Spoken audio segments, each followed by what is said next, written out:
My 30F husband, 30M, of 7 years is really angry that I refused to quit my job to become a stay-at-home wife. Not sure what to do. Hi everyone. Not really familiar with Reddit and having an account, but saw this as an online forum for relationship advice and could use some input. I love my husband and he's an amazing man, but we have flaws like everyone else. We both aged out of foster care and met at a youth fulfillment program, basically a work camp that helps kids with no families learn the fundamentals for living, finances, certificates, as needed. We were both 18 and stayed in contact after the program ended. He made it clear he liked me, but I was truly petrified of men at that point in my life due to past experiences and rejected him a bit harshly. I reached out to apologize and we became friends. Then a year or two later, I saw he posted on Snapchat he was in my area. I asked if he would want to go on a date so I could practice being comfortable around guys and he agreed. He never made a move, never touched me, never made weird eye contact. If I said no, he didn't ask a second time, not even as a suggestion. We went on these platonic dates for months with nothing happening, and one day I asked for a hug and then asked for a kiss, and he asked me to be his girlfriend. We got married a year after, and our 7-year anniversary is around the corner. We agreed we would not even think about having kids until we were older since both of us were the product of young parents. We've really just only focused on getting by on using as little money as possible and saving up every dime to buy a house. Thankfully, we got our house a few months ago, and we were both able to quit our second jobs and for the first time only work regular 9-5s. Yay! I've discovered I really like gardening and baking and I love having a real home. We have been discussing adding to our family by having a baby, and I feel very ready to be a mom. Scared still, yes, but ready. But my husband brought up how sad I would be if I had to quit since I've worked so hard. I told him I had zero plans to quit. I would only take maternity leave. Plus, my company allows maternal and paternal remote options for 1 year after birth, so I can just work from home if needed. I know it's a lot to do with a newborn, but giving up the security of my paycheck is simply not an option. He told me this was what we worked for, to make our own perfect family opposite from what ours were like, and I was blindsiding him by changing my plans, and I told him no plan has changed. I can have a career and be a mom. Plenty of women do it. He doesn't have to quit his job to be a dad, so why should I? He said it wouldn't work for a baby's needs, and I told him okay. Since I make more money than you do, why don't you quit and I go back to work remotely after healing from birth? That way we have both hands on deck and we don't have a severe loss of income, as I make $89K per year and he makes $52K per year. He mentioned that if I trusted him fully, this shouldn't be a problem. I told him I trust him, but I don't trust our current economy, but I left out that I really do genuinely think quitting my job with no savings, wiped out by getting the house, and relying on a man is absolutely stupid. He had plans made previously with his parents and had to leave, so we said we would pick the conversation back up when he gets home, but he's very, very upset. Madder than I have ever seen him, and I don't understand why he just assumed I would quit. Not only do I not understand it, but it makes me trust him a lot less than I did yesterday. I have a bad habit of running for the hills when problems come up, and not gonna lie, this is making me really nervous. Thank you for reading all of this if you have. I'm open ears to what could be going through his mind or why he is thinking like this. Really just doesn't seem logical to me. He's been watching all of these videos of stay-at-home wives/girlfriends and feel like this is influencing him a lot. Edit. There was an update to this post. We are no longer together. Relevant comments. So, this is just my opinion. I think his childhood and upbringing trauma is playing into this a lot. This doesn't sound like a situation where he wants to control you like in some posts, but more like a situation where he has idealized what a perfect family might look like, and so he wants to give his children that. You two need to go to couples counseling for a while. Figure it out with a therapist to help intercede and help him understand. Financial security is important. Hold off getting pregnant until you guys have been in couples therapy for 6 months or so, and have begun working towards some common ground. As for him going off to meet his parents, is it possible having them back in your lives is contributing to this need for a picture-perfect family? Just curious. Opie, thank you for this comment. I've been thinking on it for most of the day now. The parents he want to see are foster parents, but there was some legal issues going on and they had to release guardianship. He lived with them from 10 to 15 until ending up back at a group home and aging out, but they always stayed in contact, and he considers them as parents. But they never lost contact, so I'm not sure if that would be it. But he didn't start seeing them in person again until 2 to 3 years ago. I've never thought he was controlling, but we have talked in the past about this type of thing, and I have always told him I would never want to be a stay-at-home mom. Maybe, at most, until they're in elementary if he was making a lot more money, but we're not at the income level/networking level where I can get away with having 5-year gaps in my employment. Neither of us has attempted therapy again, and most of our experiences were less than pleasant with DHR/child services counselors, so I'll see if he's open to the idea. Update 1. It's been a few days since he came home and told me he met a girl at work and she's a better woman than me, and that she has a son already and will be a stay-at-home wife or girlfriend or whatever the F. He gets his happy ending, I guess. He texted me right before I got off work and asked me to pick up food from one of our usual date night spots. I got home and noticed his car had boxes in it and a woman I didn't know. I tried opening the door, but it was locked, and she just looked at me. What little was left of our savings, he took, and both of our cats. I didn't see this coming at all. I haven't told any of my friends yet. His adoptive parents have been dropping me off food that I can't even force myself to eat. I haven't cried yet. I'm kind of still in shock. I wish I had a family to run to. But for now, the internet has to do. I haven't answered any of his calls or texts. He keeps trying to check in, ask if I'm okay. How the F would I be okay? I never thought he would cheat. I asked him to promise if there was ever someone else he would just tell me as soon as he knew, but they've been together at least 6 months. So while he was calling me selfish for not wanting to put in my 2 weeks and be a stay-at-home wife, he was dating her the entire time, planning a future with her the entire time. I feel stupid. I should have taken everyone's advice more literally. When I asked him to go to therapy, he wouldn't. His parents think he's have some type of mental break. I should have stayed afraid of him and avoided him. I should have chosen a better outcome for myself. I just feel like the same girl that no one wants to love anymore all over again. I know what he did isn't my fault. I know I could never stop him, and really, do I want a man who doesn't want me? Never. But that just doesn't stop it from hurting. Relevant comments. He wanted you to be reliant on him and didn't want you to be smart enough to find out his affair. See if you can dig more info about AP. Go nuclear on them both. You are still young. You can find a new love. Opie. Once I found out she was 20, I stopped caring. Their karma will come one day on its own. I doubt I would be able to stop myself from having to do hard time in prison if I ever see them again. Let's be real. She grabbed onto him with her kid, and he'll leave her just as fast as he left Opie when he realizes he doesn't actually want what he thinks he wants. Mostly because he'll realize it's not what he thinks, or it's way too hard for him to do. Opie, his mom, adoptive, called me and is already coordinating for dropping the cats back off to me. He didn't know his new girlfriend is allergic. At least I get a little laugh already, lol. If he didn't even know that, imagine what other surprises he's going to discover. What did he do? Just grab the first woman who would agree with his idea of what a relationship looks like and say, she'll do? Update 2.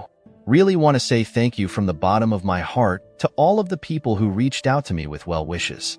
Especially other spouses who experienced similar. It helped so much more than you could ever know. There has been a few things that have happened, and honestly, I'm exhausted in every way possible, so the input from folks has really been useful in organizing my thoughts and keeping an open mind.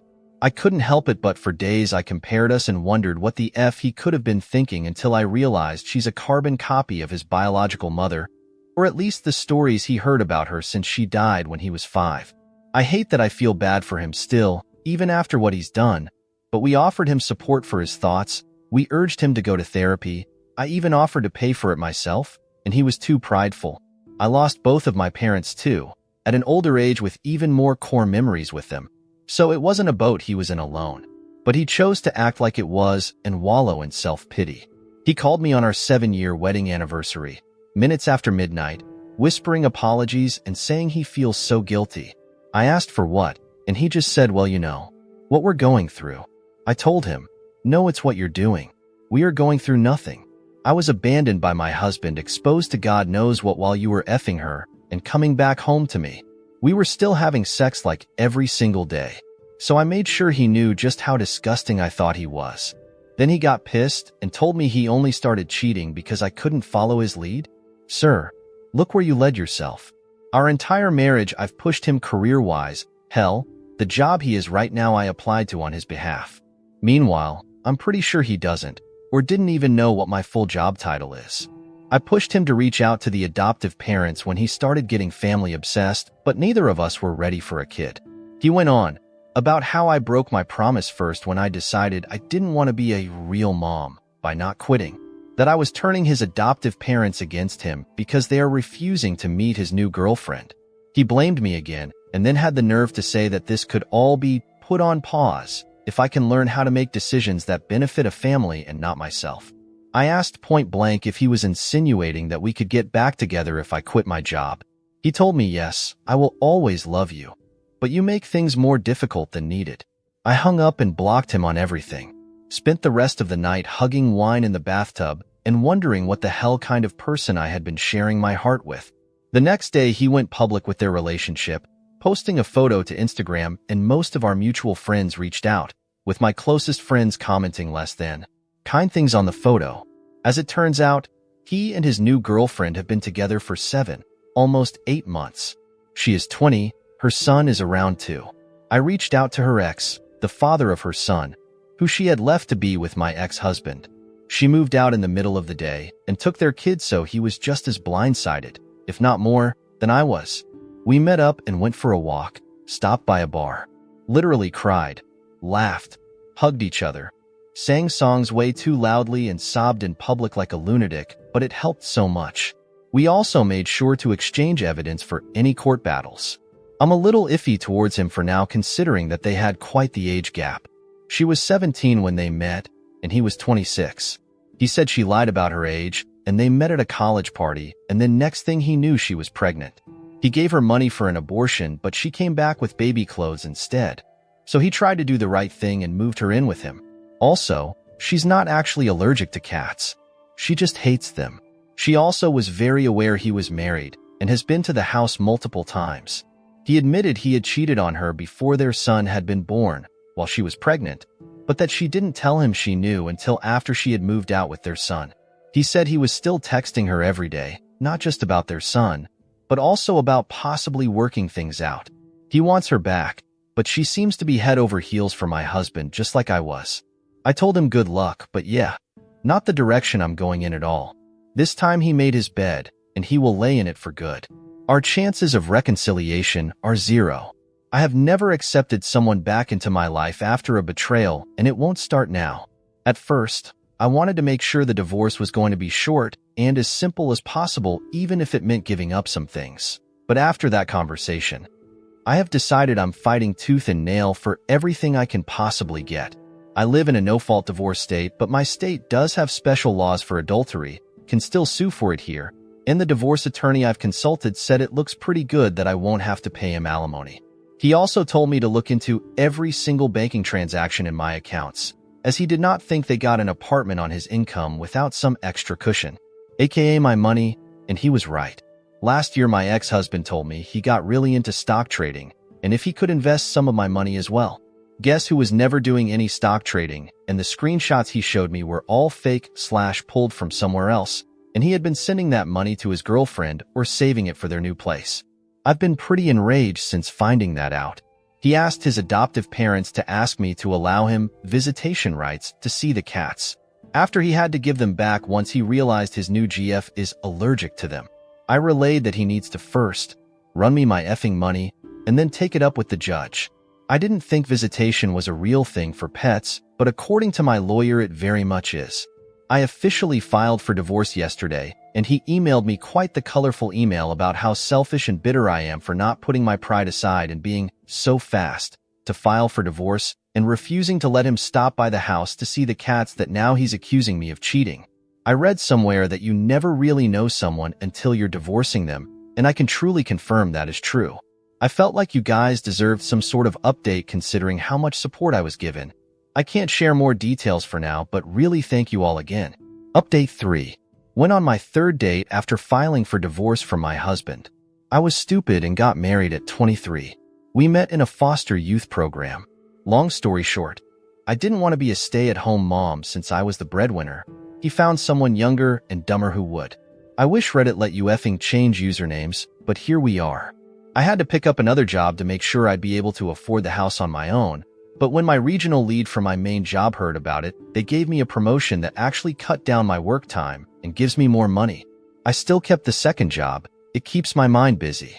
Most of my work days were spent in collars and heels, but the side job is an overpriced membership-only gym that I definitely can't afford without my employee discount LOL.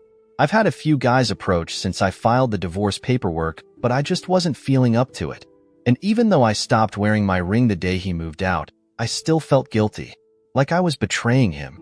He was the only man I've ever been with, so spending a decade learning everything about one person, and now having to switch gears is really damn hard. But one of the guys I see often at the gym asked if I'd be his date to a seminar he's sponsoring. I said no at first, and he accepted the no very gracefully. I saw him a few days later, sparked up some conversation, and asked if maybe we could try a lunch date. Just us, first. I was fully prepared for him to tell me, nope, you're too late. But he instead canceled the plans he had already made. We met up a few hours later, and honestly, my face hurt from laughing and smiling so much. He's a pretty charming man and has a lot of random knowledge about safari animals that gives me the same comfort that watching animal documentaries does. He asked me out for a dinner date the next day, and when he let me know he was in my neighborhood earlier that day, I asked if he wanted to stop by and grab a breakfast sandwich before I left for work. I have a 9-year-old cat who hates like 99% of people, but she loved him and even let him touch her belly. He dropped me off lunch at work, and we met up for dinner, and ever since we've been texting almost non-stop. I've never felt this comfortable with someone so fast in my life. It's scary, but I've already told him that we're separated. I haven't told him the nitty-gritty details, just that it didn't work out and we outgrew each other. But the seminar was this past weekend and I went as his date. It was a great night.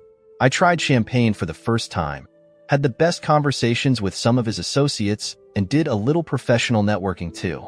The tomboy teenage girl I used to be would never believe this shit LOL, but more than anything I'm grateful for the support of my friends, who got me through the tough nights so I could make it to the good ones. Only up from here, I guess? Relevant comments. My advice. Your pets know you sometimes better than yourself.